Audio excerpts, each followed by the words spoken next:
harus percaya kepada Allah dan kenapa kita harus percaya kepada Allah.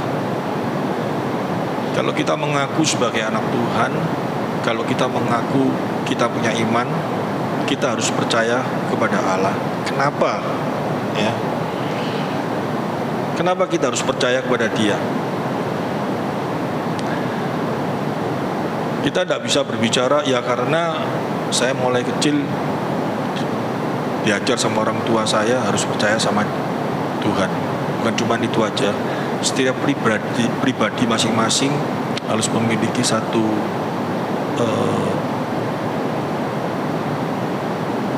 pengertian dan satu tujuan dan satu kemauan kenapa harus percaya sama Allah.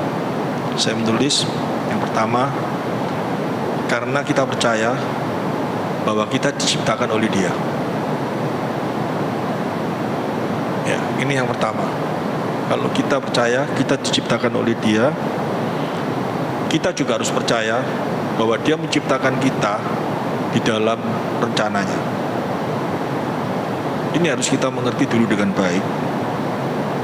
Dan kita harus percaya juga bahwa rencananya tidak pernah berubah. Rencananya tetap tidak berubah. Nah, untuk kita mengerti rencananya tetap tidak berubah, itu karena apa?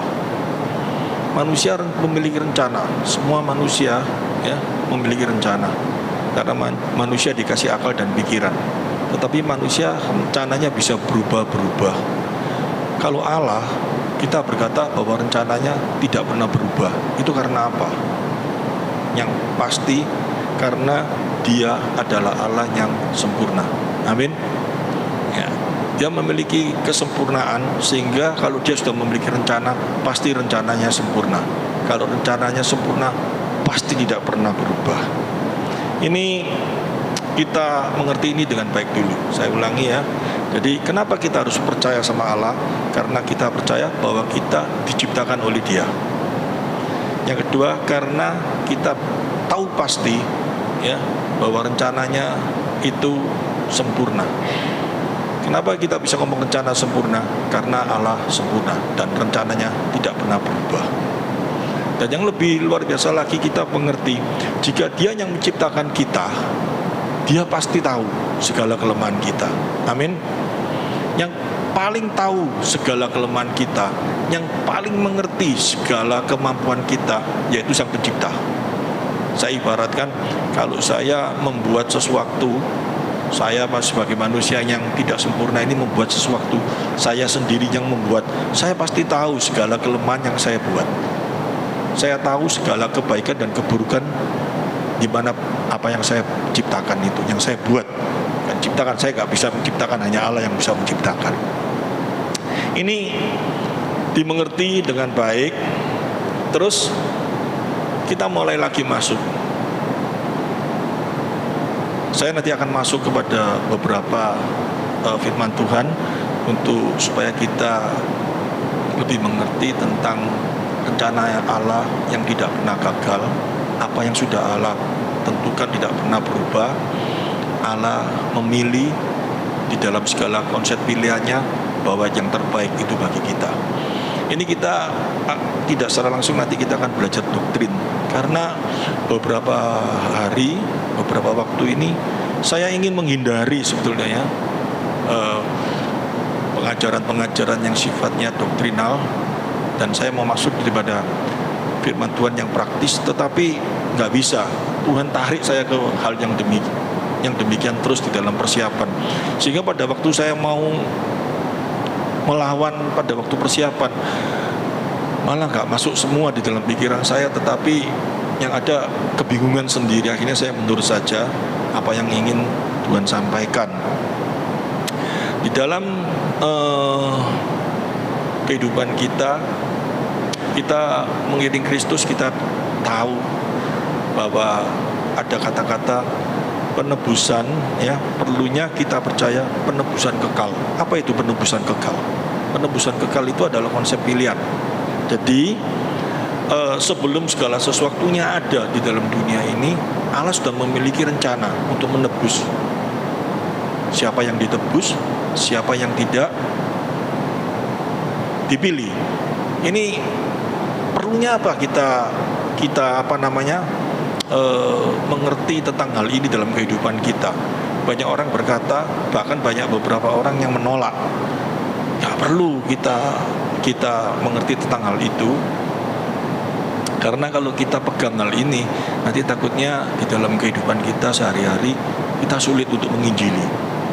Karena kita sudah tahu kok Allah yang memilih siapa, Allah yang menolak siapa, Allah sudah menentukan siapa yang dipilih, Allah yang menentukan siapa yang tidak dipilih. Buat apa kita menginjili lagi? Kan khawatirnya dalam pikiran kita seperti itu. Sehingga doktrin-doktrinal yang seperti ini tidak perlu kita mau mempelajari dengan dalam. Padahal ada satu manfaat yang sangat luar biasa. Setiap firman itu sangat berguna bagi setiap yang mendengar. Amin. Jadi perlu sekali ya pengertian hal ini di dalam kehidupan kita. Coba kita mulai melihat. Sebelum kita mengerti tentang percaya bahwa penebusan kekal itu benar-benar ada, ya, kita coba ingin mempelajari dulu apa sih itu penebusan kekal itu. Benar-benar ada enggak penebusan kekal itu di dalam konsepnya Allah? Kita coba lihat di dalam Efesus pasal yang pertama ayat yang keempat.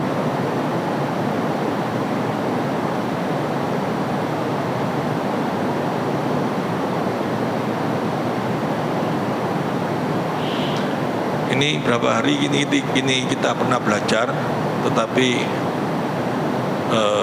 coba kita mulai mendalami dan kegunaannya apa di dalam kehidupan kita, dan nanti kita bisa mengkomprehensifkan di dalam kebenaran firman yang lain.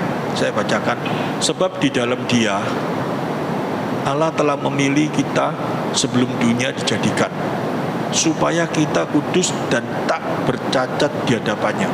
Pada waktu saya baca Efesus pasal 1 ayat yang keempat ini, sebab di dalam Dia telah memilih kita sebelum dunia dijadikan. Jadi sebelum ada Adam dan Hawa, ya, sebelum mereka ada di Firdaus, bahkan sebelum segala sesuatunya, ya, Allah sudah memilih siapa yang dipilih, siapa yang tidak dipilih. Pada waktu saya merenungkan hal ini, ada beberapa hal yang terjadi di dalam pikiran saya. Yang pertama kali,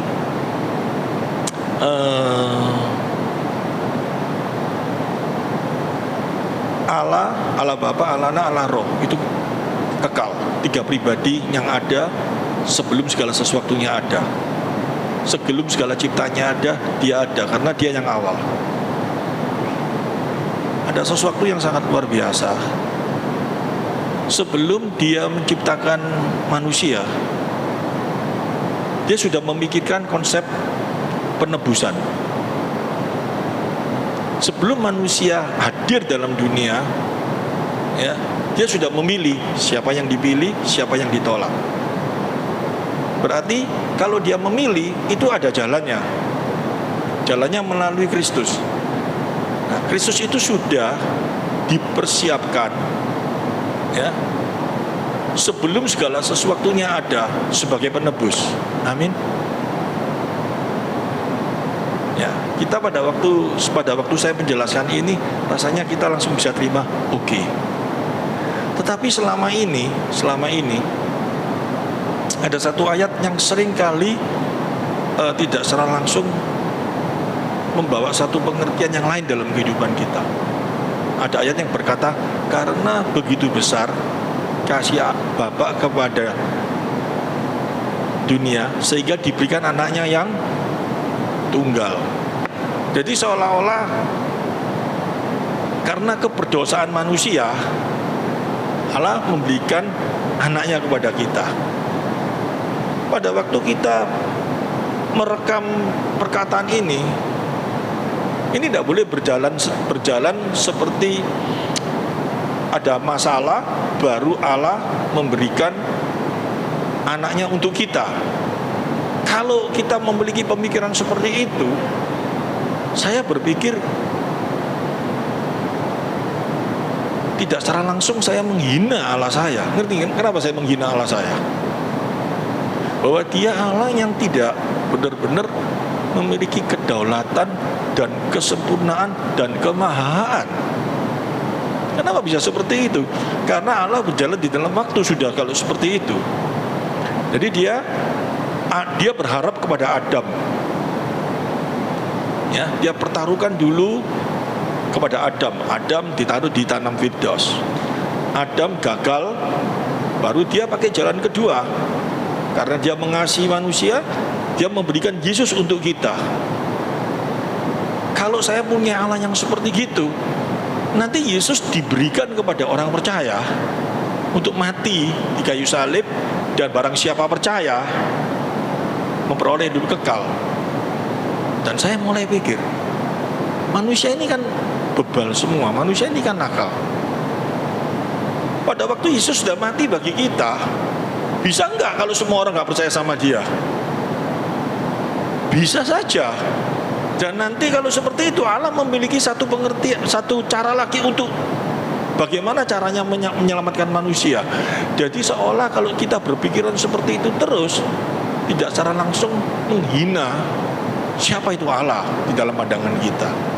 Kita kan nggak mau punya Allah yang seperti gitu, yang selalu dan selalu gagal dan memberikan jalan-jalan keluarnya di dalam kegagalan itu, meskipun alasannya dia mengasihi. Tapi kita percaya di dalam Efesus pasal 1 ayat 4 ini jelas sekali rencananya Allah itu sudah begitu komprehensif, sudah begitu sempurna. Sebelum segala sesuatunya ada, dia sudah memiliki rencana untuk manusia, bahwa ada satu penebusan melalui Kristus. Amin. Nah, ayatnya mana? Ini ditentang sekali gara-gara ada beberapa pengertian-pengertian yang menunjukkan bahwa hal itu tidak benar. Salah satu contoh kalau kita lihat di dalam Roma pasal 10, tulisannya Paulus, ayat yang ke-13, coba kita lihat.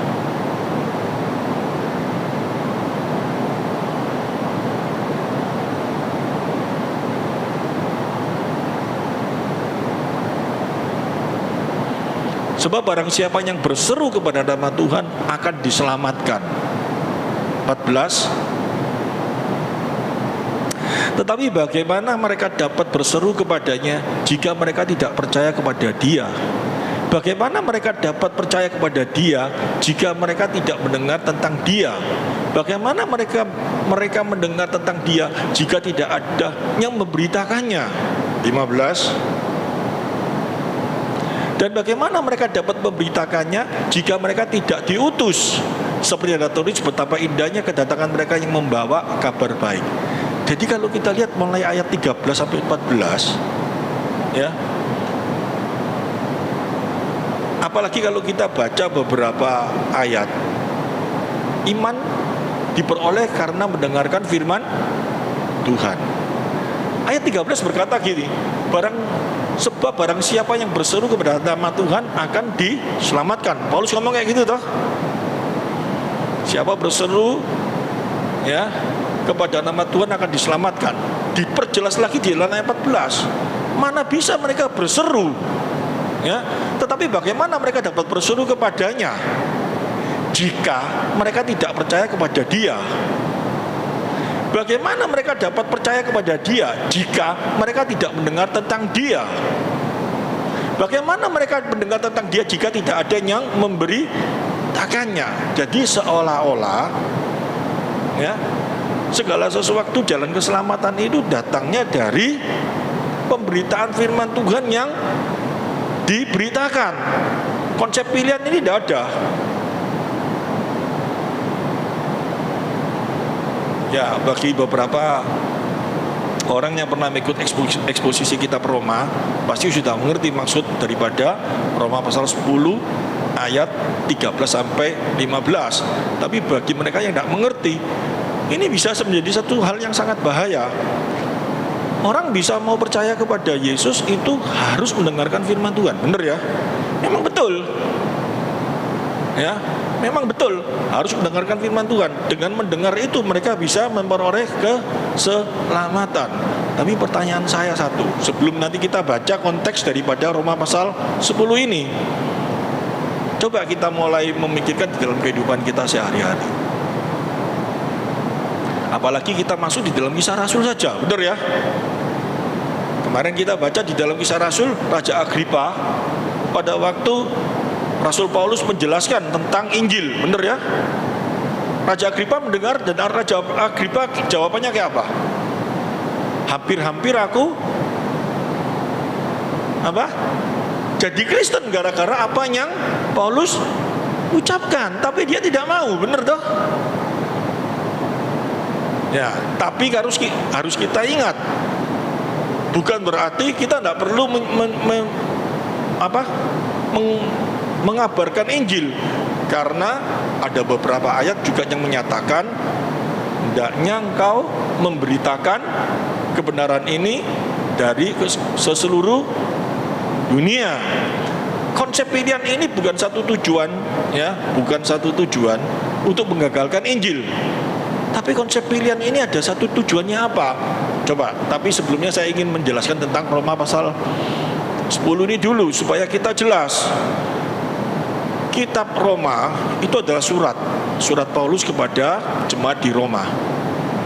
Jadi gak boleh kita penggal sebuah surat itu, kita penggal ayat 13 sampai 15 tok. Gak boleh, karena tujuan Rasul Paulus menulis di dalam kitab Roma pasal 10 sampai dengan pasal 11, kalau saya baca itu jelas sekali. Kalau kita lihat di dalam pasal 11 ayat 32 sampai 36,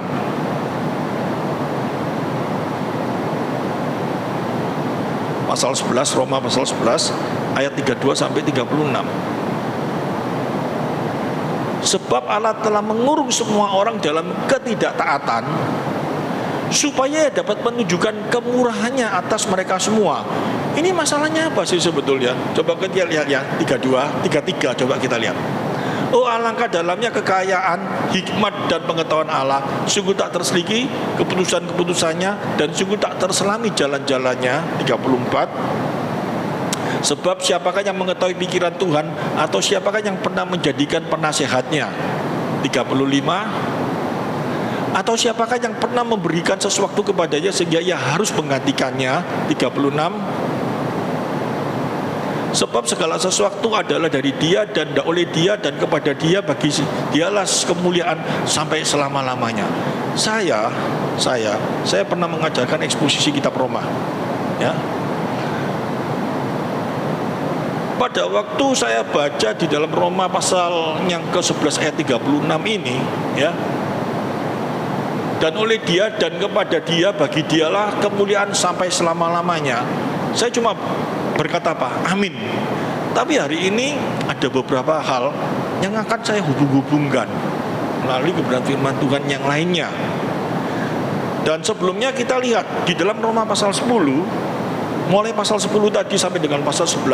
Tidak usah saya baca, kalau baca itu panjang sekali ya. Tapi ingin sedikit saya ceritakan. Di dalam Roma pasal yang ke-10 itu Rasul Paulus ingin berkata kepada semua orang, kepada kita lah. Bangsa Yahudi mendengar berita firman. Bangsa Yahudi diajarkan, ya, kalau gampangnya itu diajar, dinyatakan segala kemuliaan Allah bagi bangsa Yahudi. Tapi bangsa Yahudi menolak Yesus, bahkan nanti menyalib diri Kristus. Sehingga pada waktu menolak Kristus, bangsa Yahudi ditinggal oleh Allah.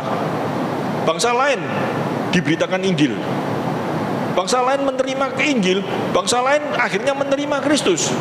Bangsa Yahudi setelah melihat bangsa lain menerima Kristus, dia menjadi tergugah hatinya sehingga dia kembali menerima Kristus. Orang tidak tahu kenapa kok Allah melakukan hal ini, kok tidak langsung semuanya. Nah, ini ayatnya yang di Roma pasal 11 ayat 32 sampai 36. Siapa yang tahu pikiran Allah? Tidak seorang pun yang bisa mengetahui segala pikiran, pikiran Allah. Maksud daripada Roma pasal yang ke-10 sampai dengan pasal yang 11 ini ada sesuatu yang sangat luar biasa. Di dalam doktrin Allah, Allah memilih. Ada yang dipilih, ada yang tidak dipilih. Ada yang dipilih, ada yang tidak dipilih. Kita terima hal ini. Ya, kalau kita menerima doktrin ini, kita amin. Tapi kita nggak boleh tanya dalam diri kita, kenapa Allah kok kayak gitu? Kenapa kok ada yang dipilih? Kenapa kok ada yang tidak dipilih? Kalau itu menjadi sebuah pertanyaan di dalam diri kita, ya, tidak secara langsung, ya, kita mulai tidak percaya akan segala kebaikan yang telah Allah nyatakan di dalam kehidupan kita. Kita mulai ragu di dalam kehidupan kita. Konsep pilihan itu kita terima seutuhnya di dalam segala keberadaan diri Allah. Tetapi kita menerima segala ke dalam diri Allah, kita nggak boleh menyelidiki lebih lanjut lagi apa yang ada dalam pikiran Allah. Kalau gitu kita menyelidiki apa yang ada dalam diri pikiran Allah, maka akan terjadi sesuatu yang sangat luar biasa. Sekarang kita mulai masuk di dalam Efesus tadi. Saya kembalikan dulu Efesus dulu. Manusia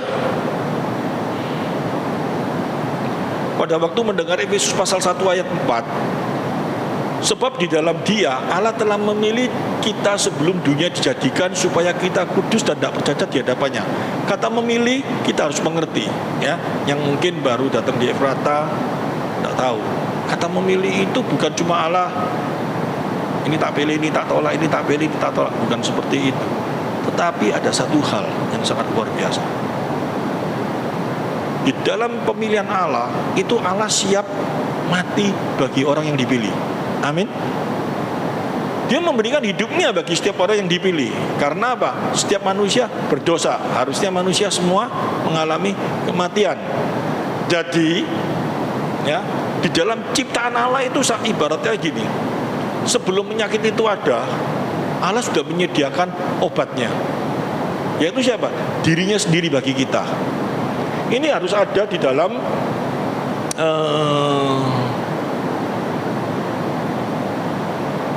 yang harus ada dalam hati kita, yang harus ada di dalam pikiran kita.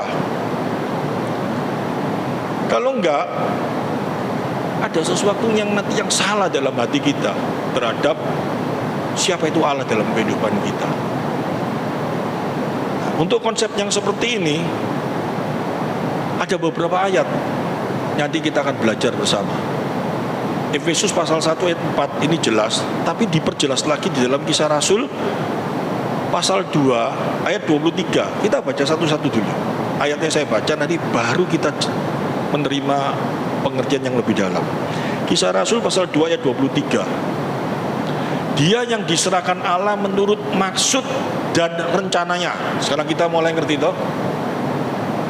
Dia yang diserahkan Allah menurut maksud dan rencananya. Berarti Allah menyerahkan Kristus untuk disalib. Itu di dalam rencana dan maksud tujuan Allah. Telah kamu salibkan dan kamu bunuh oleh tangan bangsa-bangsa durhaka. Jadi ayat ini nggak secara langsung, ya, ingin memberitahu kepada kita, dia yang diserahkan Allah. Dia itu siapa? Yesus, ya, yang diserahkan Allah menurut maksud dan rencananya. Jadi Yesus itu mati bagi kita itu di dalam rencana Allah. Rencana Allahnya kapan? Di dalam Efesus pasal 1 ayat yang ke-4, bahwa Yesus itu mati bagi kita, Yesus itu diberikan bagi kita. Itu bagian dari seluruh rencana Allah, bahwa Dia menciptakan kita, Dia memberikan jalan untuk kita. Sebelum kita ada, Dia sudah memberikan obatnya bagi kita. Dimaksud di dalam Kisah Rasul pasal 2 ayat 23 itu ini. Jadi sang penulis ini, Rasul Lukas ini, Dr. Lukas ini memberikan pengertian. Dia yang diserahkan Allah menurut maksud dan rencananya telah kamu salibkan dan kamu bunuh oleh tangan bangsa-bangsa durhaka. Sekarang kita mengerti hal ini ya. Dan lebih dalam lagi pada waktu kita buka di dalam Kisah Rasul pasal 4 ayat 27 sampai 28.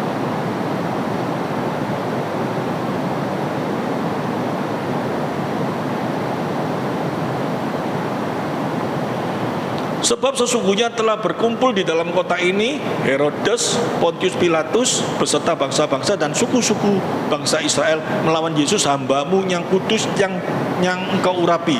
28. Untuk melaksanakan segala sesuatu yang telah engkau tentukan dari semula oleh kuasa dan kehendakmu. Nah, jadi kita mulai mengerti bahwa Yesus mati di kayu salib, ya. Yesus memberikan hidup untuk kita itu bukan karena, ya, setelah kita jatuh dalam dosa Dia memberikan hidup bagi kita, enggak. Tapi di dalam rencananya yang kekal sudah termasuk semuanya hal itu dalam hidup kita. Nah, sekarang kembali kita mulai masuk lebih dalam lagi. Kenapa sih hal ini kok dilakukan? Saya pada waktu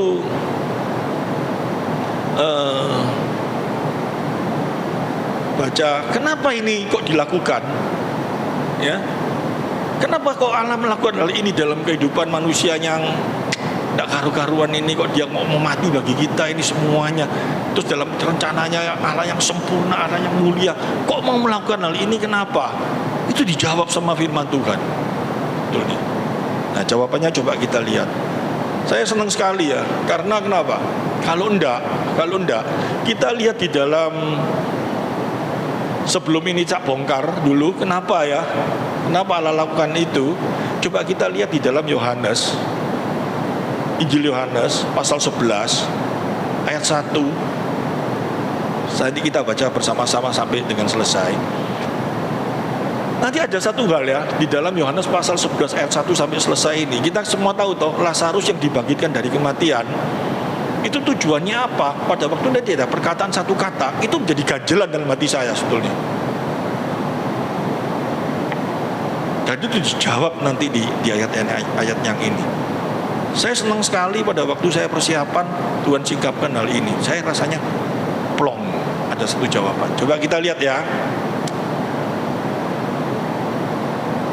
Sebelum saya baca ini tadi sudah ada bayangan toh, ngerti toh, sedikit toh yang saya maksud. Kalau enggak nanti bisa teler, percuma. Ya. Kalau mulai mengerti konsep pilihan, tujuannya konsep pilihan itu apa, ya. Nah, coba kita lihat. Ada seorang yang sedang sakit namanya Lazarus. Ia tinggal di Betania, kampung Maria dan adiknya Marta. Terus Maria ialah perempuan yang pernah meminyaki kaki Tuhan dengan minyak mur dan menyekanya dengan rambutnya. Pada waktu baca yang seperti ini semua, saya tidak lagi mengekspos Injil Yohanes, dan saya tidak mengekspos yang biasanya diekspos sama orang. Maria itu menyeka, itu maksudnya apa? Enggak, saya enggak. Tapi coba kita baca terus. Ayat yang ketiga. Dan Lazarus yang sakit itu adalah saudaranya. Kedua perempuan itu mengirim kabar kepada Yesus, Tuhan, dia yang engkau kasihi telah sakit. Biasanya, ya, pada waktu orang mengekspos, menjelaskan Injil Yohanes ini, banyak sekali yang ngomong keterbatasan manusia untuk menyelesaikan sebuah masalah, yaitu apa? Kematian. Sebuah kematian itu masalah yang sangat berat, yang tidak mungkin bisa ditangani oleh manusia. Yesus mampu menyelesaikan, Yesus mampu membangkitkan Lazarus. Benar ya? Menyelesaikan hal itu. Segala kematianmu di dalam Kristus, satu hal yang tidak, kematianmu di dalam dunia ini, satu hal yang tidak mungkin bisa kamu melawan. Semua orang harus mati, betul ya? Tapi kamu gak usah khawatir, karena pada suatu saat Kristus bangkitkan. Amin. Kita semua ngomong amin. Kita memperoleh kehidupan kekal. Amin. Semuanya pada waktu membaca Injil Yohanes ini, tingkatan-tingkatan yang diberikan, kabar-kabar yang diberikan hanya sebatas itu. Tapi ada satu hal yang sulit untuk dijawab. Coba kita baca. Tuhan yang Dia engkau kasihi, yang sakit. Terus ayat yang keempat, ketika Yesus mendengar kabar itu, Ia berkata, penyakit itu tidak akan membawa kematian, tetapi akan menyatakan kemuliaan Allah. Ini saya mulai bingung. Menyatakan kemuliaan Allah ini apa maksudnya? Sebab oleh penyakit itu anak Allah akan dimuliakan. Loh, kalau anak Allah ingin dimuliakan, Dia membangkitkan Lazarus.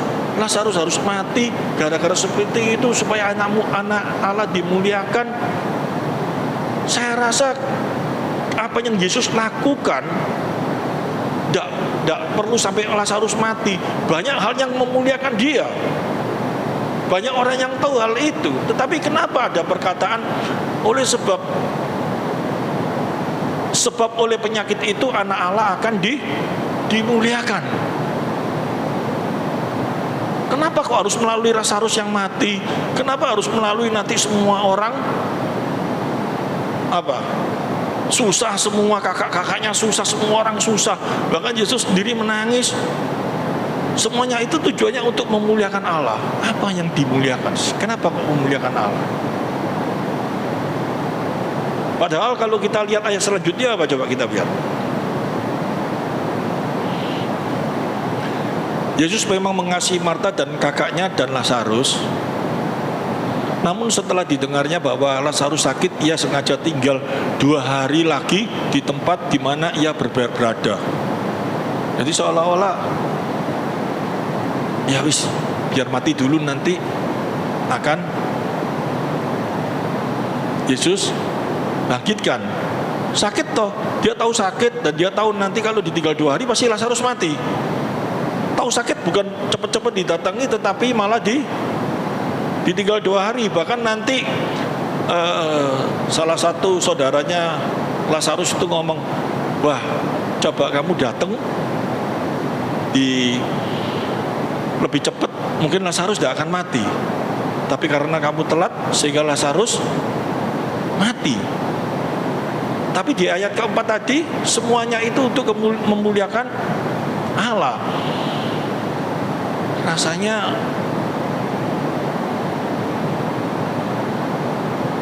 kayak kita dipermainkan gitu loh. Ngerti maksudnya? Saya tidak terima tuh. Kenapa kok harus kayak gitu loh? Kenapa harus susah dulu? Akhirnya tuh ya dibangkitkan untuk memuliakan Allah aja, manusia dibuat seperti itu semuanya. Rasanya seperti itu. Padahal ayat ini sedang tidak berbicara seperti apa yang ada dalam pikiran kita. Pikiran kita yang sudah dikuasai oleh dosa seringkali tidak bisa menerima akan perkataan apa tadi? Ayat yang keempat. Semuanya itu harus terjadi untuk memuliakan Allah. Karena Yesus itu kan juga Allah yang datang di dunia, benar ya? Tapi di dalam hati kita secara manusia, kita tidak terima. Tidak bisa menerima hal itu di dalam hati kita. Kenapa kok harus seperti itu? Bahkan kalau kita lihat secara kronologisnya, seolah-olah mangkel saya. Gitu loh, ngerti? Kenapa sih Allah kok kayak gini? Untuk memuliakan aja kok sampai kayak gini. Coba kita lihat. Namun setelah didengarnya bahwa Lazarus sakit, Ia sengaja, kata sengaja ini loh, ya, Ia sengaja tinggal 2 hari lagi di tempat di mana ia berada. Seolah-olah kalau memang Dia penuh kasih. Masa misalkan kayak gini, salah satu teman saya yang paling akrab ya, dikasih tahu, waduh dia kena COVID, sudah mau game gitu. Ini anteni aja daripada datang untuk aku nular tahu apa, anteni 2 hari lagi cek game. Itu maksud teman sing baik, ngerti maksudnya? Rasanya kita kan, loh ini secara manusia, saya bicara secara manusia dulu, otomatis manusia yang penuh dosa, manusia yang tidak bisa melihat kemuliaan Allah yang dalam, dengan perkataan sengaja, itu hati kita berontak, bener ya? Tapi kita tidak berani ngomong, karena nanti endingnya Tuhan bangkitkan lagi, terus kita ngomong enggak, dia itu baik, kan kayak gitu. Coba kan dibangkitkan dia apa? Wah, keterlaluan itu, berarti ya? Kata sengaja loh, bahwa Lazarus sakit, ia sengaja tinggal 2 hari lagi di tempat di mana ia berada. Dia memang datang di dunia sebagai manusia, tapi dia Allah 100% loh. Dia tahu loh. Ya. Dia tahu, kata sengaja itu menunjukkan bahwa dia tahu, tapi dia sengaja ditinggal. Nah, manusia ini pada waktu kita baca ini, kesombongan dalam diri manusia ini tetap ada, ya. Karena dosa, pengetahuan kita berjalan di dalam dosa, bukan pengetahuan kita berjalan di dalam kasih-Nya. Pengetahuan kita berjalan di dalam dosa. Biasanya kalau manusia sing baik itu tahu ada koncone sakit gini, kan cepet-cepet dateng loh. Ngerti maksudnya? Kok malah disengaja gak dateng? Ini gak baik ini. Untungnya endingnya nanti harus dibangkitkan. Tapi dibangkitkan pada waktu seberapa hari? Sudah 4 hari, sudah ada harapan sama sekali, tapi Tuhan bangkitkan. Terus kita semua ending, Tuhan Yesus menunjukkan keajaibannya. Dia sengaja. Itu otak kita yang jalan sendiri. Padahal ayat-ayat ini sedang tidak mau ingin mengekspos hal yang demikian. Ngerti maksudnya? Kalau tujuannya cuma mau menunjukkan bahwa Tuhan sanggup menolong kamu di dalam segala masalah, persoalan kita yang paling berat, yang paling gede, yang paling gak bisa kita lawan itu apa? Mati kekal, itu loh. Tuhan selesaikan di kayu salib. Amin.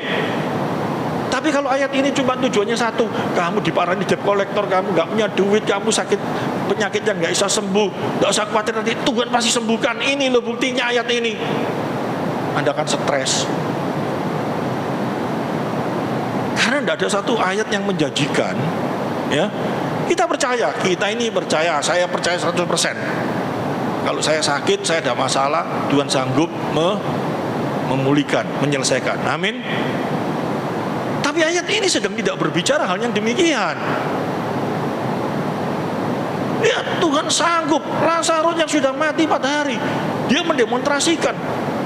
Dia nggak datang biar mati, tapi setelah mati 4 hari, nanti Tuhan sanggup bereskan, Tuhan sanggup sembuhkan. Oleh karena itu kamu harus memiliki iman percaya. Iman percaya kalau cuma tujuannya membereskan masalah kita di dunia ini, itu bukan iman. Tapi biasanya ayat ini yang diekspos terus enggak? Ayat ini terus yang ditekankan enggak? Saya pun pernah khotbah seperti itu, gitu loh. Biasanya kalau saya khotbahkan itu orang yang lemes, yang rasanya mendengar itulah saya jadi semangat enggak? Yes, aku punya Yesus yang sanggup menyelesaikan segala persoalan dan masalahku. Amin semuanya, kan kayak gitu tuh. Sakit ini yang tidak bisa, Tuhan sanggup menyembuhkan. Aku percaya Tuhan sanggup menyembuhkan. Tapi kalau ayat itu berkata segala penyakit, kalau engkau percaya 100%, Tuhan pasti sembuhkan, ada ayatnya enggak? Takutnya ada sebuah masalah, kita sudah percaya 100% sama Tuhan dan tidak jadi sembuh, kita jadi kecewa sama Tuhan enggak? Padahal ayatnya tidak pernah berbicara seperti itu, gitu loh. Tapi kalau ayatnya berbicara seperti itu, pasti ya pasti, nggak ada yang enggak. Amin. Di dalam firman Tuhan itu tidak ada.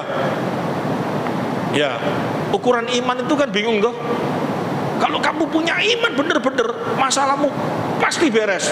Pada waktu masalahnya nggak beres, tanya kenapa nggak beres? Imanmu kurang bener.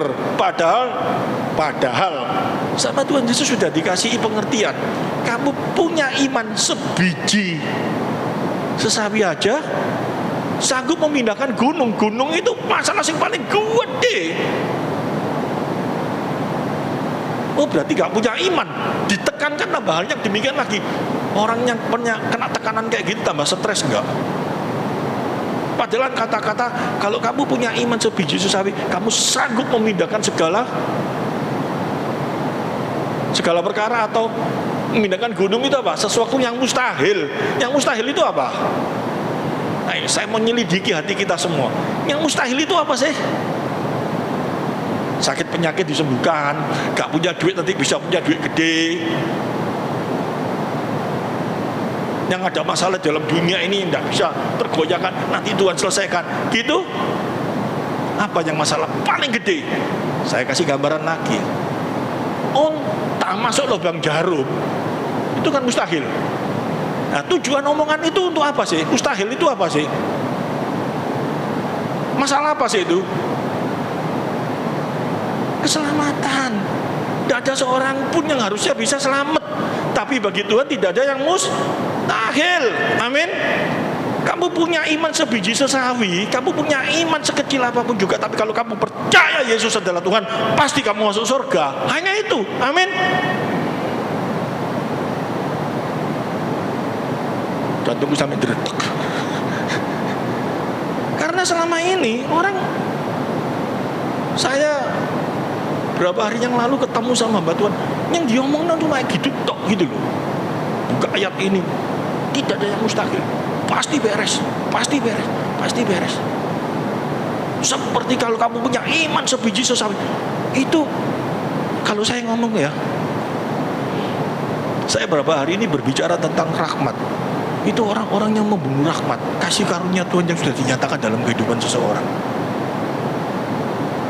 Pengertian-pengertian yang Tuhan berikan ini loh, akulah jalan keselamatan dan hidup, kalau kamu ikut aku, kamu memperoleh damai sejahtera. Damai sejahtera itu dibunuh, ngerti maksudnya? Dengan cara apa?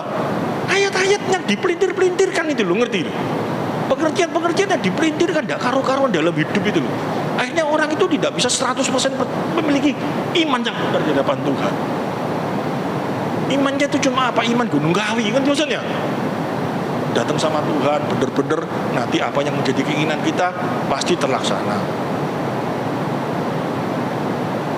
Ini pengertian yang keliru gitu loh ya, yang salah di dalam kehidupan kita. Tuhan tidak pernah mengajarkan hal itu. Yohanes pasal 11 ini kalau kita baca seterusnya, kalau mau ditekankan, dimenggokan, orang semua jadi seolah-olah tujuan Tuhan di dunia ini datang untuk memberikan berkat jasmani tok gitu loh, ngerti maksudnya? Pengertiannya itu padahal bukan di sana. Dia itu Allah, dia yang berkuasa, dia berkehendak apapun semua. Tujuannya satu, kemuliaan hanya untuk dia dan bagi dia sampai selama-lamanya. Kenapa ngomong kayak gitu? Kita kembali lagi, ini ditahan dulu ya, nanti dikembalikan ayat 6 ya. Kita kembali lagi di dalam Roma tadi. Ini catatan saya sampai bolak-balik gini, saya bingung kasih nomor ini. Roma pasal 11 tadi, ayat yang ke-36. 36. Sebab segala sesuatu adalah dari Dia dan oleh Dia dan kepada Dia, bagi Dialah kemuliaan sampai selama-lamanya. Nah, sekarang saya kembali. Di dalam alam semesta itu luas. Alam semesta ini tahu sak berapa sih? Orang diajak ngomong alam semesta aja, pikirannya cuma alam semesta itu ya sak pulau Jawa itu. Alam semesta itu ya bumi lah, di luar bumi. Alam semesta itu berbilion-bilion bintang. Alam semesta semuanya itu loh. Sebelum segala sesuatunya ada, Allah Bapa, Allah Anak, Allah Roh sudah ada. Amin enggak?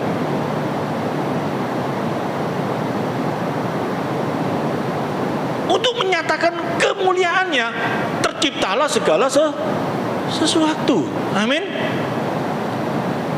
Jadi dikatakan apa? Sebab segala sesuatu adalah dari Dia dan oleh Dia dan kepada Dia, bagi Dialah kemuliaan sampai selama-lamanya. Artinya apa? Segala ciptaannya itu memuliakan Dia harus. Amin. Nah, pada waktu kita ngomong kayak gitu, segala sesuatu harus memuliakan Dia. Mulai hati kita gak terima lagi. Apa Dia yang dimuliakan? Nah, sekarang saya kembalikan lagi di dalam awal-awal saya khotbah. Kita percaya enggak bahwa kita diciptakan oleh Dia? Kalau kita percaya bahwa kita diciptakan Dia, kalau kita ngomong dimuliakanlah Dia, harusnya mau apa enggak? Mau. Segala sesuatu untuk Dia, mau enggak? Mau. Karena apa? Dia yang menciptakan, Dia paling tahu segala sesuatu yang ada di dalam kelemahan kita. kalau dia memerintahkan hal ini semua, tujuannya satu, segala sesuatu untuk kemuliaannya. Kenapa? Untuk kemuliaan. Hanya Dia yang patut dimuliakan, karena hanya Dia yang menciptakan kita. Nah, sampai sini orang malah sulit bisa terima. Karena apa? Tidak biasa untuk berpikir seperti ini, sehingga sulit pikirannya untuk menerima. Aku diciptakan Dia. Orang itu aneh toh. Ngomongnya, aku percaya aku diciptakan Dia. Tetapi pada waktu firman Tuhan berkata, kamu harus memuliakan aku. Segala sesuatunya yang ada hanya untuk kemuliaanku. Kita tidak terima lagi. Tapi pada waktu kamu diciptakan oleh aku, percaya daripada kita ngomong nggak diciptakan oleh Dia, kita turunannya monyet, kita tidak mau. Tetapi pada waktu ditekankan, kamu diciptakan untuk aku dan segala sesuatu yang kamu lakukan untuk kemuliaanku, kita sulit terima. Itu akibat pengetahuan tentang baik dan jahat yang ada di dalam otak kita yang berdosa ini.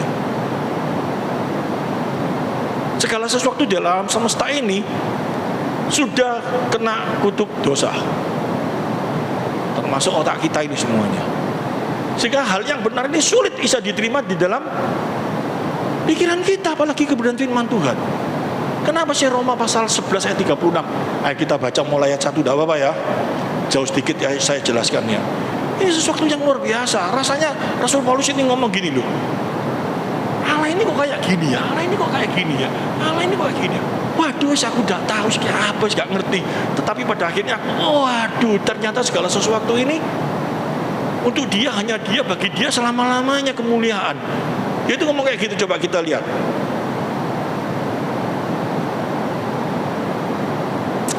Roma 11 ayat 1. Maka aku bertanya, adakah Allah mungkin telah menolak umatnya? Sekali-kali tidak, karena aku sendiri pun orang Israel dari keturunan Abraham dari suku Benyamin. Ini Paulus sedang berargumentasi dengan dirinya sendiri, ngerti maksudnya? Dia ngomong, oh kalau gitu Allah ini menolak orang Israel. Enggak, aku ini loh, buktinya aku ini percaya kepada Yesus, betul toh? Ya, dia kan percaya toh? Dia keturunan berapa? Suku Benyamin, orang Israel asli. Dia ngomong kayak gitu. Terus kayak apa dia lihat? Allah tidak menolak umatnya yang dipilihnya. Ataukah kamu tidak tahu apa yang dikatakan kitab suci tentang Elia waktu ia mengadukan Israel kepada Allah? Wah, dia mulai masuk dalam perjanjian lama kembali. Pada waktu orang Israel yang begitu kurang ajar, begitu menolak Allah, karena takut dengan Isabel, mereka menyembah kepada Nabi Baal. Tapi ada beberapa orang yang disisihkan sama Allah. Coba kita lihat. Terus, Tuhan, nabi-nabimu telah mereka bunuh, misbah-misbahmu telah mereka runtuhkan. Hanya aku seorang dirilah yang masih hidup, dan mereka ingin mencabut nyawaku. Terus ayat yang keempat, tetapi bagaimanakah firman Allah kepadanya? Aku masih meninggalkan 7.000 orang bagiku yang tidak pernah sujud menyembah Baal. Benar tak? Dia membuktikan. Terus, demikian juga pada waktu ini ada tinggal sewaktu sisa menurut pilihan kasih karunia. Tetapi jika hal itu terjadi karena kasih karunia, maka bukan lagi karena perbuatan. Jadi kalau orang Israel itu gak dibinasakan, ada beberapa nanti yang diselamatkan, itu bukan karena perbuatan Israel, seolah-olah Allah utang jasa sama bangsa Israel. Oh, karena bangsa Israel ini enggak telah membawa nabi yang menyampaikan firman Tuhan, atau nanti Yesus datang melalui bangsa Israel sehingga Tuhan ini sungkan. Enggak. Rasul Paulus ingin menyatakan itu semua Tuhan lakukan karena apa? Kasih karunia. Ya. Sebab tidak demikian maka kasih karunia itu bukan lagi kasih karunia. Tambah dijelaskan ayat 7. Jadi bagaimanakah Israel tidak memperoleh apa yang dikejarnya, tetapi orang-orang yang terpilih telah memperolehnya, dan orang-orang yang lain telah tegar hatinya.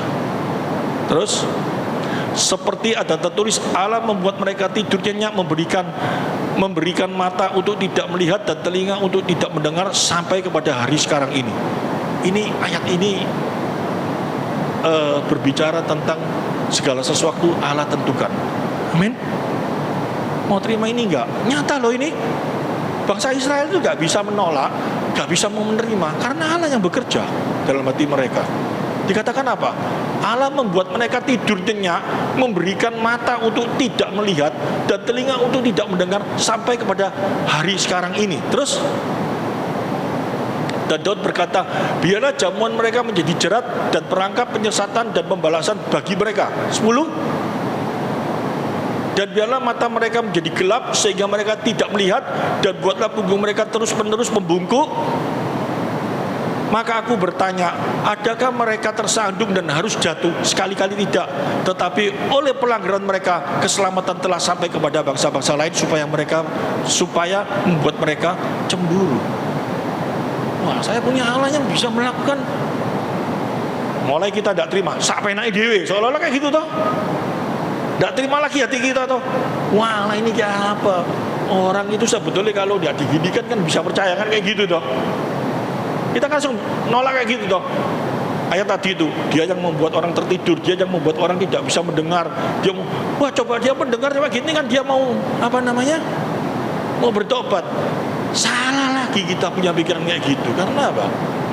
Ada ayat yang berkata tidak ada seorang pun yang cari Tuhan, tidak ada seorang pun yang menerima. Yang mau menerima siapa? Ya Tuhan.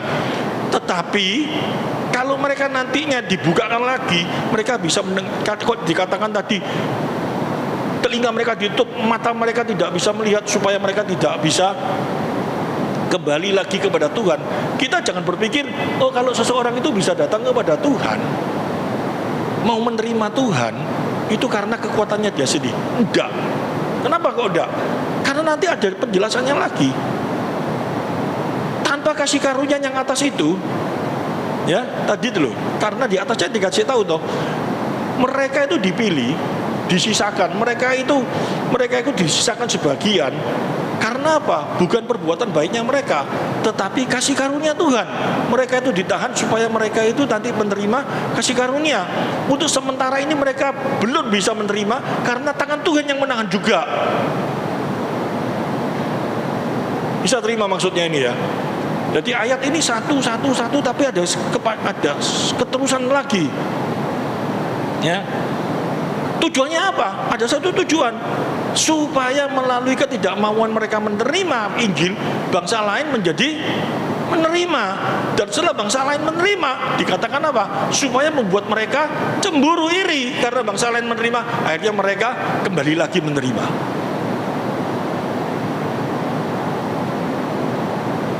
Maka aku bertanya, adakah mereka tersandung dan harus jatuh? Sekali-kali tidak. Tetapi oleh pelanggaran mereka, keselamatan telah sampai kepada bangsa-bangsa lain, supaya membuat mereka cemburu. Nanti akhirnya mereka, waduh, kepingin balik, gitu loh. 12. Sebab jika pelanggaran mereka berarti kekayaan bagi dunia, dan kekurangan mereka kekayaan bagi bangsa-bangsa lain, terlebih-lebih lagi kesempurnaan mereka. Ya, ini Paulus sedang meninggikan bangsanya dia sendiri ya. Terus aku berkata kepadamu, hai bangsa-bangsa bukan Yahudi, justru karena aku adalah rasul untuk bangsa-bangsa bukan Yahudi, aku menganggap hal itu kemuliaan pelayananku. 14. Yaitu kalau aku dapat membangkitkan cemburu di dalam hati kaum kebangsaku menurut daging, dan dapat menyelamatkan mereka oleh dari mereka. Karena kalau saya mengekspos ini nanti panjang sekali ya. Tapi saya singkat dari pengertian Roma pasal 11 mulai ayat 1 sampai dengan ayat yang ke-36 nanti, kesimpulannya satu. Apakah kita bisa menerima apa yang telah Allah lakukan? Contohkan bagi bangsa Israel dan bagi seluruh bangsa. Bangsa Israel menolak itu karena kehendak Allah, dan nanti melalui penolakannya bangsa lain bisa menerima. Setelah mereka menerima, bangsa Israel cemburu dan akhirnya mereka nanti menerima. Kenapa kok kayak gini? Nanti berakhir dengan pasal 11 ayat yang ke-36. Karena semuanya hanya untuk kemuliaan Allah.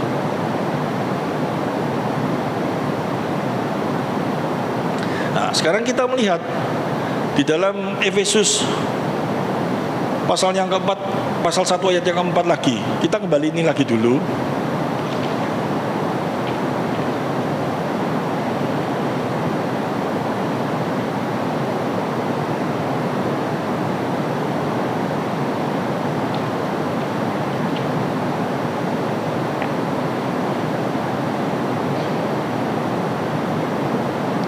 Sebab di dalam Dia Allah telah memilih kita sebelum dunia dijadikan supaya kita kudus dan tak bercacat di hadapannya.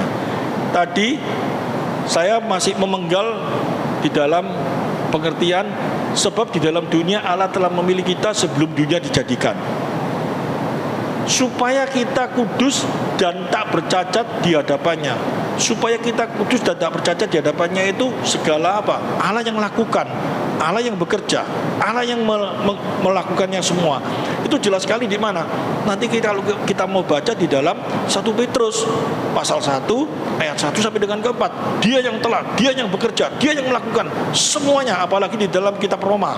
Kitab Roma pasal yang ke-8 dijelaskan Roh itu yang bekerja bagi setiap orang untuk supaya orang itu menang, bahkan lebih daripada pemenang.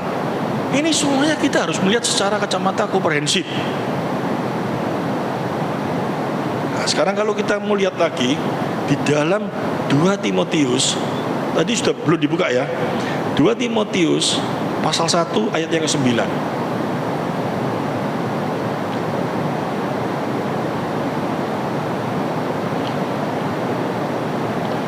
Dialah yang menyelamatkan kita dan memanggil kita dengan panggilan kudus, bukan berdasarkan perbuatan kita, melainkan berdasarkan maksud dan kasih karunia-Nya sendiri yang telah dikaruniakan kepada kita dalam Kristus Yesus sebelum permulaan zaman. Ini penekanan lagi ya, bahwa Yesus memberikan hidupnya bagi kita sebelum segala sesuatunya ada.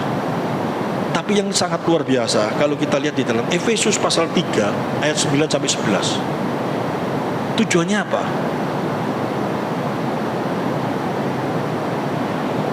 Dan untuk menyatakan apa isinya tugas penyelenggaraan rahasia yang telah berabad-abad tersembunyi dalam Allah yang menciptakan segala sesuatu. Ya, ini yang tadi saya ngomongkan itu, supaya sekarang oleh jemaat diberitahukan berbagai ragam hikmat Allah kepada pemerintah-pemerintah dan penguasa-penguasa di surga. Tentang apa?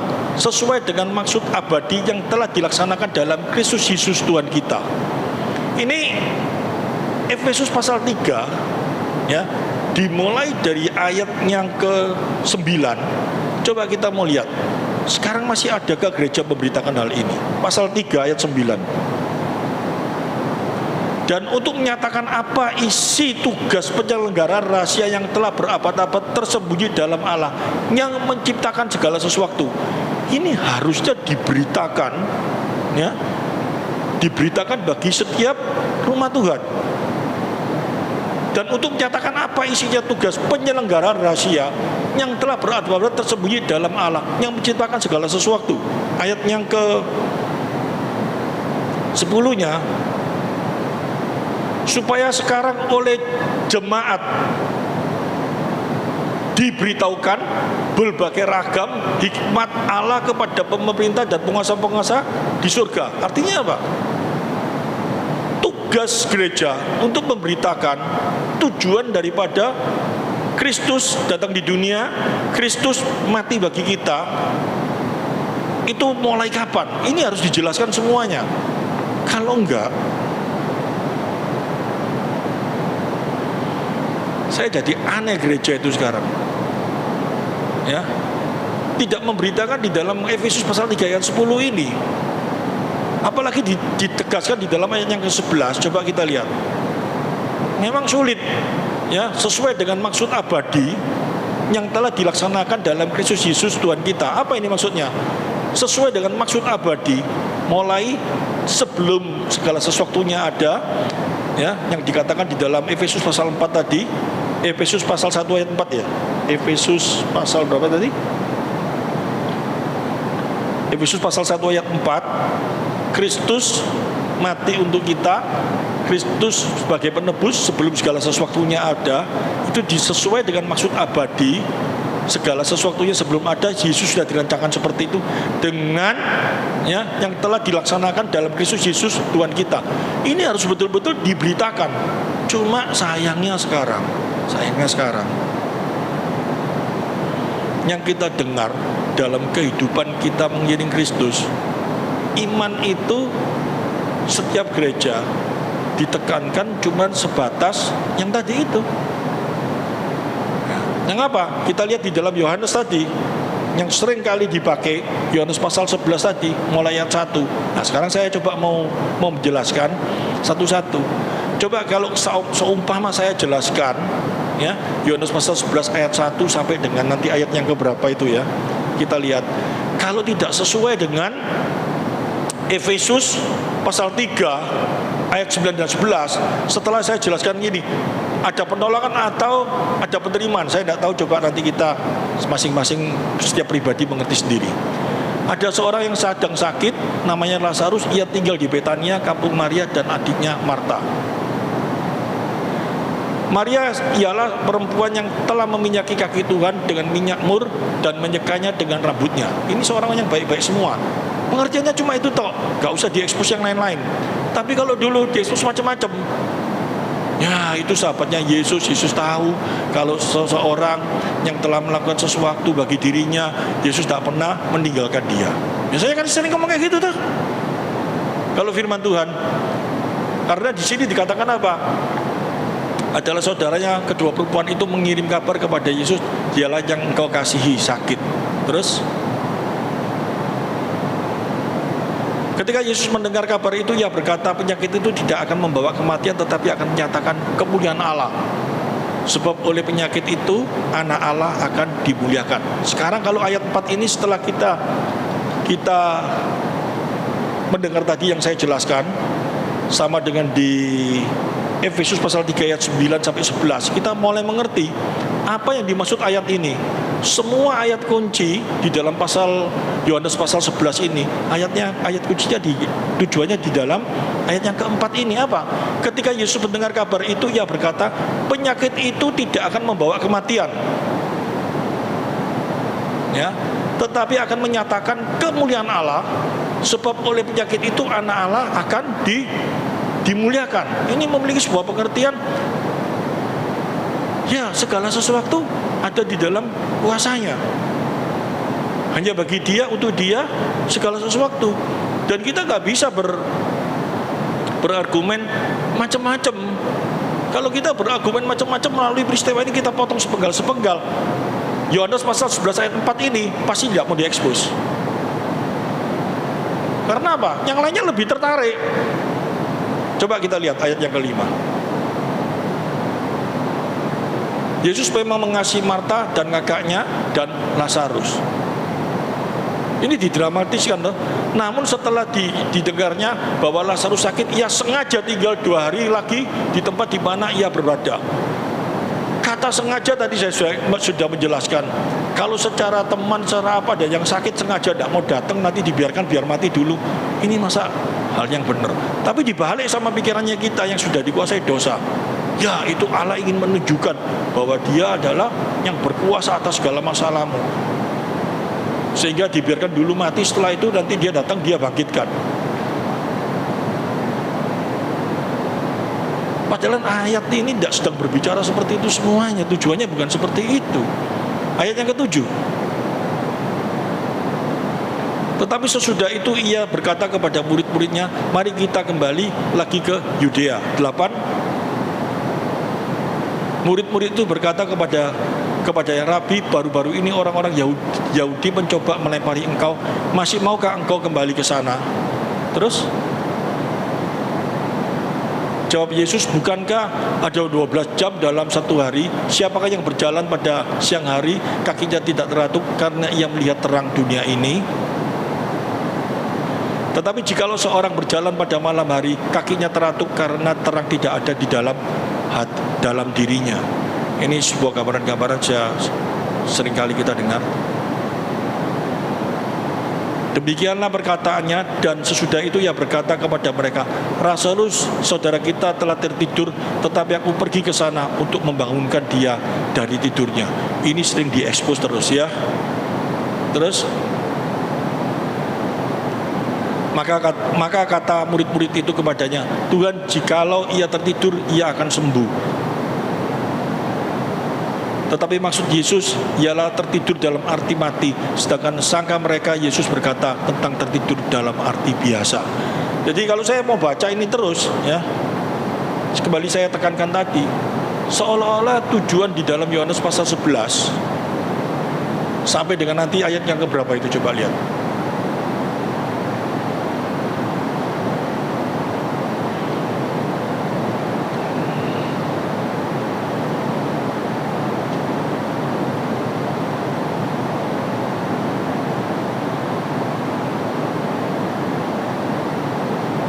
Sampai pasal yang berapa? Sampai ayat yang berapa? Hah?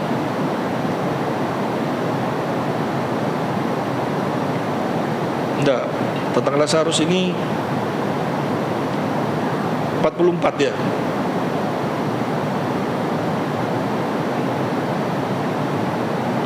Orang yang telah mati itu datang keluar, kaki dan tangannya masih terikat dengan kain kafan dan matanya tertutup dengan kain peluh.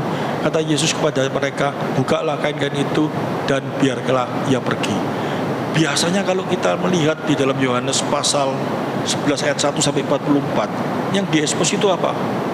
Cuman mujizat yang Kristus lakukan bagi Lazarus.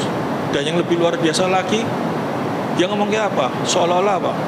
Yesus sanggup membagikan Lazarus. Yesus sanggup menyelesaikan segala masalahmu. Kematian itu bagi Lazarus adalah satu masalah yang sangat besar. Yesus sanggup membangkitkan. Masalahmu apa yang tidak bisa Yesus lakukan, yang ditawarkan kepada semua jemaat? Padahal ayat ini sedang tidak ingin menekankan hal yang demikian. Karena kalau hal ini yang menjadi tekanan dalam kehidupan kita, rahmat di dalam Tuhan, setelah kita percaya kepada Tuhan, itu tidak ada artinya. Yang paling susah ini siapa? Kalau ayat ini diartikan seperti itu, yang paling susah siapa? Para rasul itu, ngerti maksudnya? Kenapa? Setelah dia mengikuti Kristus, setelah dia ada di dalam Yesus, setelah dia percaya siapa itu Tuhan, masalahnya tambah besar, masalahnya tambah gede, tidak terselesaikan. Bahkan dia mati digantung, mati dipotong lehernya. Semuanya terjadi dalam kehidupannya. Kalau di dalam penekanan di dalam Yohanes pasal 11, coba berpikir, Yesus sanggup menyelesaikan segala persoalan masalahmu kalau kau benar-benar setia kepadanya. Rasulnya kurang setia apa semuanya? Masalahnya kok tidak terselesaikan semua. Padahal firman Tuhan kalau berkata sesungguhnya akan terjadi seperti ini, pasti terjadi. Amin. Sehingga ayat ini sedang tidak membicarakan hal yang demikian. Nah, ini sulit sekali. Memang seseorang bisa menerima, oh ternyata cuman segala sesuatu untuk kemuliaan dia. Bagi dia segala sesuatu selama-lamanya, oleh dia, untuk dia. Tidak bisa orang mau menerima itu karena kita sudah dikuasai dengan kehendak hati kita yang penuh dengan dosa. Sehingga setiap ayat itu dipelintir hanya satu, untuk memuaskan diri kita sendiri tujuannya. Coba kalau saya mengekspos yang seperti biasanya. Coba kalau kita lihat mulai dari, ya buka ayatnya, misalkan Yohanes tadi pasal 11. Gampang sekali kalau kayak ngomong kayak gitu. Orang sudah mati 4 hari itu, badannya sudah busuk. Itu sudah masalahnya nggak mungkin terpikirkan bisa terselesaikan oleh manusia. Tapi kalau orang yang setia, orang yang taat sama Tuhan, Tuhan buktikan orang itu sanggup dibangkitkan kembali. Masalahmu apa yang nggak bisa Tuhan lakukan? Ya orang-orang semua ngomong, ya. Tapi pulang dari tempat ini, masalahnya tetap ada, Bang. Tetap ada, persoalannya tetap ada. Terus yang terjadi apa? Oh aku mungkin kurang setia, oh aku mungkin kurang kayak gini. Itu jadi satu hal yang sangat tidak benar. Itu pembunuh rahmat, di mana Allah telah memberikan Kristus bagi kita. Amin. Sehingga konsep saya tekankan tadi dalam Efesus pasal, kembali lagi Efesus pasal 1 ayat 4. segala sesuatu, ya. Ya, sebab di dalam Dia Allah telah memilih kita sebelum dunia dijadikan. Kalau kita merasa, ya, merasa bahwa kita orang pilihan, bahwa kita orang yang telah dipilih sebelum dunia ada, sebelum segala sesuatunya ada, yang terjadi dalam kehidupan kita ini apa? Nah, ini mulai saya tulis. Yang pertama, selalu ada pertobatan dalam diri kita. Amin. Kenapa kok ada pertobatan dalam diri kita? Kalau kita merasa bahwa kita ini adalah orang yang dipilih. Kata dipilih itu harus kita mengerti dengan baik. Kenapa kita dipilih? Saya kembalikan. Kita dipilih itu bukan karena kita baik. Amin. Kita dipilih bukan karena kita benar. Kita dipilih bukan karena kita lebih baik dari yang lain-lainnya. Tetapi kita dipilih karena Dia mau memilih kita. Ya, kapan Dia memilih kita? Sebelum saya ada kok, sebelum saya melakukan segala sesuatu kok, sebelum saya berinteraksi segala sesuatu, Dia sudah memilih aku. Loh, kok bisa Dia memilih aku? Itu selebihnya jangan kau pikir. Amin. Kalau kau pikir kau akan tersesat. Ada yang patut dipilih, firman Tuhan ngomong kayak gitu. Ada patut yang engkau ingin tahu, tetapi ada hal-hal yang tertentu yang tidak perlu kau tahu, yaitu apa? Pikiran Allah. Kenapa sih kok aku dipilih kok siapa namanya itu tidak dipilih? Firman Tuhan tidak ada yang ngomong kayak gitu kok. Cuma yang ditekankan apa? Sebab di dalam dunia Allah telah memilih kita. Kita ini kan masih orang percaya, toh, amin. Ya, sebelum dunia dijadikan, wah aku percaya, aku dipilih Dia. Hebatnya apa sih aku ini?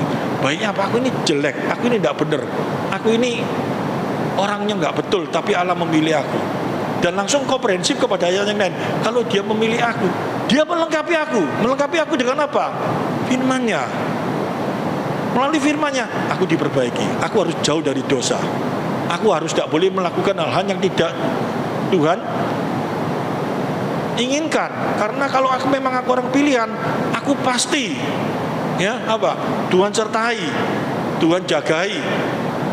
Aku nggak boleh melakukan hal yang tidak berkenan di hadapannya. Oh, kemarin aku sudah melakukan hal yang tidak baik. Tuhan ampuni aku. Terjadi pertobatan terus di dalam diri kita. Amin. Kita tahu kita orang dipilih, kok tingkah lakuku kayak gini, kok tingkah lakuku gak bener, kok aku selalu melakukan hal yang jahat. Wah, aku gak betul. Kalau aku memang orang pilihan, aku harus cepat bertobat, karena Dia Allah yang murah. Amin. Ini harus. Kalau kita merasa tidak ada pilihan itu tergantung aku kalau sudah milih DE itu karena aku mau. Dan ini sulit kali pertobatan terjadi dalam kehidupan kita. Itu yang pertama. Yang kedua, selalu ada harapan. Selalu ada harapan. Karena kalau konsep pilihan ini tidak ada dalam diri kita, ya, tidak ada harapan dalam hidup kita. Kalau kita mengandalkan perbuatan baik, kalau kita mengandalkan syariat agama, kalau kita mengandalkan segala sesuatu di dalam diri kita, tidak ada pengharapan dalam hidup kita. Tetapi kalau kita tahu, oh aku belum melakukan apa-apa, Dia sudah milih aku. Kalau aku sekarang ini melakukan hal yang tidak benar, kalau aku ini melakukan hal yang tidak baik, aku pasti mampu kembali kepada Dia karena Dia sudah memilih aku. Kalau Dia sudah memilih aku, ada firman yang berkata, Dia akan menyertai aku segala-galanya. Apa? Di dalam Roma pasal 8, Dia akan membuat kau lebih daripada pemenang. Kau akan disertai, kau akan lepas dari kemiskinan. Kemiskinan itu apa? Bukan tidak punya duit, bukan ya. Ketelanjangan, kau akan menang dari ketelanjangan, kau akan menang dari pedang, kau akan menang dari itu. Itu menunjukkan apa? Dia yang bekerja dalam kehidupan kita. Kok gak kuat ya menghadapi suasana hidup ini. Lihat no bojoku kurang ajar, lihat no anakku gak pas, rasanya hatinya muegel. Wah, aku gak bisa menghadapi itu ini. Kalau engkau orang pilihan, kau pasti mampu menghadapi itu. Amin. Sehingga di dalam pengertian konsep pilihan gak ada yang namanya putus harapan. Tetap ada pengharapan di dalam Kristus. Amin. Sehingga Rasul Paulus ngomong toh, celakalah aku menghadapi dagingku gak kuat, aku gak bisa. Untung aku punya Yesus, karena dia merasa apa? Dia adalah orang pilihan Allah. Amin. Ini harus ada di dalam kehidupan anak Tuhan. Bukan aku kalau sudah dipilih, aku lakukan dosa apa, gak peduli, aku tetap dipilih. Itu orang sendeng, orang setengah tujuh, gak pas itu teologinya, salah. Ya. Dan yang keempat, yang ketiga dulu, selalu ada ucapan syukur dalam kasihnya. Amin. Waduh, aku bisa kayak gini. Wah, aku bisa kayak gini. Terima kasih Tuhan, itu karena Engkau bukan aku. Engkau baik, itu karena Engkau bukan aku. Wah, aku kok bisa baik sama orang ini, dulu aku gak bisa. Oh, ini karena Kamu telah memilih aku. Kau pasti melengkapi aku sehingga aku bisa menjadi seperti ini. Amin. Itu konsep pilihan itu begitu luar biasanya kalau kita hadir di dalam pengertian yang benar. Ya. Yang keempat, tidak menjadi sombong merasa baik karena mengandalkan perbuatan. Ya, tetapi merasa apa? Aku sebetulnya gak mampu, aku gak bisa. Tetapi semuanya itu Dia yang melakukan dalam hidupku. Bahasa roh yang diberikan kepada aku, sehingga aku mampu melakukan itu semua. Sehingga yang ada cuma apa? Tidak akan menjadi sombong. Makin hari makin merasa apa? Merasa apa? Bahwa kita bukan siapa-siapa, hanya Dia. Dan yang terakhir apa? Kalau kita merasa orang pilihan, kita sanggup mengampuni orang yang bersalah kepada kita. Karena apa? Siapakah kita ini dipilih? Baiknya apa aku yang dipilih? Kalau aku dalam posisi yang gak baik, yang gak benar, ini Tuhan telah memilih aku, masa aku gak bisa mengampuni orang yang bersalah sama aku? Aku harus bisa mengampuni orang bersalah padaku. Ini harus ada dalam pemikiran kita. Kalau enggak, semuanya menjadi salah pengertiannya. Ya, dari apa yang saya uraikan ini, maka kita akan mengerti betapa luar biasanya Yesus di dalam hidup kita. Betapa hebatnya Yesus dalam hidup kita. Betapa dahsyatnya ya Dia yang begitu baik dalam kehidupan kita. Jadi jangan sekali-kali kita berpikir yang pertama, yang terutama, yang selama ini menjadi kesalahan dalam hidup kita. Karena begitu besar kasih Allah akan kita, sehingga diberikan anaknya yang tunggal. Itu dalam satu pengertian, kita sudah jatuh, sehingga Tuhan itu karena mengasihi kita, Dia memberikan anaknya bagi kita. Bukan seperti itu, bukan kali-kali seperti itu. Tetapi Allah memberikan dirinya bagi kita, Allah memberikan anaknya bagi kita sebelum kita jatuh dalam dosa, sebelum kita ada dalam dunia. Allah telah berinisiatif untuk menyelamatkan kita. Allah telah memberikan obat sebelum kita sakit. Amin firman Tuhan. Terima kasih Tuhan, hamba-Mu telah selesai menyampaikan kebenaran firman.